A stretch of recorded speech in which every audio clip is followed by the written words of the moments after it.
প্রশাসনের কোনো রকম সদিচ্ছা নেই। একবার রুবি মোড়ের ছবিটা জানবো, সে অত্যন্ত গুরুত্বপূর্ণ ব্যস্ততম একটা রাস্তা, সেখান থেকে সৈকত রয়েছেন আমাদের সঙ্গে। সৈকত, কি ছবি দেখাবে আমাদেরকে?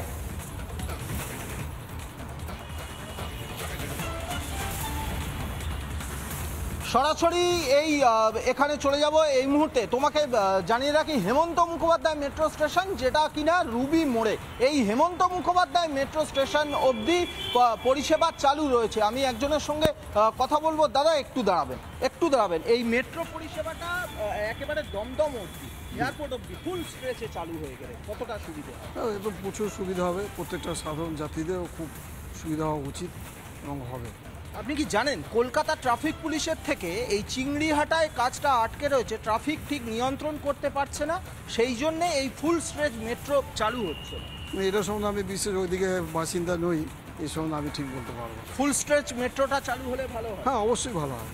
ফুল স্ট্রেচ মেট্রো পরিষেবা একেবারে ফুল স্ট্রেচ, অর্থাৎ দমদম বিমানবন্দর অবধি চলে গেলে খুব সুবিধা হয়। এই যে রুবি মোড়ের পাশে বাস স্টপেজ, সেই বাস স্টপেজে প্রচুর মানুষ এখানে বাসের জন্য ওয়েট করছেন, আমরা দেখতে পাচ্ছি। তাদের কাছে একটু যাব, তাদের থেকে রিয়াকশন নেওয়ার চেষ্টা করব। মেট্রোটা চালু হলে কতটা সুবিধা হয় তাদের সঙ্গে একটু কথা বলার চেষ্টা করব। একজন স্কুল পড়ুয়া যতদূর সম্ভব রয়েছেন, তাদের সঙ্গেও কথা বলবো। দাদা একটু কথা বলবো, মেট্রোটা চালু হলে কতটা সুবিধা হয়? দাদা মেট্রোটা আসি যাই না মেট্রোতে,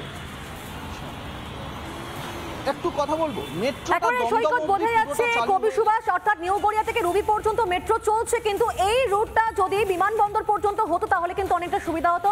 অনায়াসে তোমরা প্রত্যেকে কিন্তু পৌঁছতে পারতাম এই সেক্টর 5 এরিয়াতে। আর ঠিক এই নিয়ে ট্রাফিক সার্জেন্ট কি জানিয়েছেন একবার শোনাবো আপনাদেরকে।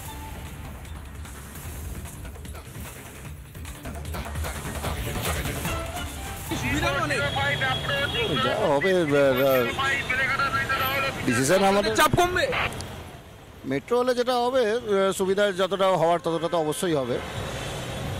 কিন্তু বারবার তো বলা হচ্ছে যে ট্রাফিক কন্ট্রোল করা যাচ্ছে না বলে মেট্রো কাজটা হচ্ছে না।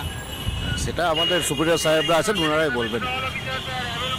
আমাদের যারা সিনিয়র অফিসার আছেন সেই সম্পর্কে তারাই বলতে পারবেন কি জন্য হচ্ছে না, কি অসুবিধা সুবিধা, সেটা ওনারাই বলতে পারবেন। আপনি বলছেন যানজট কমবে মেট্রো হলে?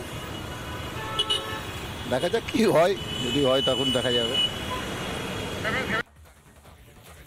রাশিয়া জুড়ে এই মুহূর্তে আতঙ্কের পরিবেশ, কারণ প্রায় তছনছর মতো অবস্থা এবং ভয়াবহ ছবি কিন্তু জাপানেও দেখতে পাচ্ছি আমরা, যে এই ভূমিকম্পের উৎস 19.3 কিলোমিটার গভীরে।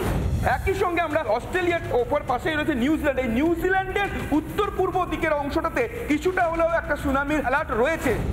ইন্দো অস্ট্রেলিয়ান প্লেটের উপরেও কিছুটা হলে তার প্রভাব আসবে। এই ভূমিকম্প কিন্তু একটা বড়সড় ইঙ্গিতকে ছেড়ে দিয়ে গেল যে ভবিষ্যতে আমরা হয়তো আবারও আক্রান্ত হতে পারি।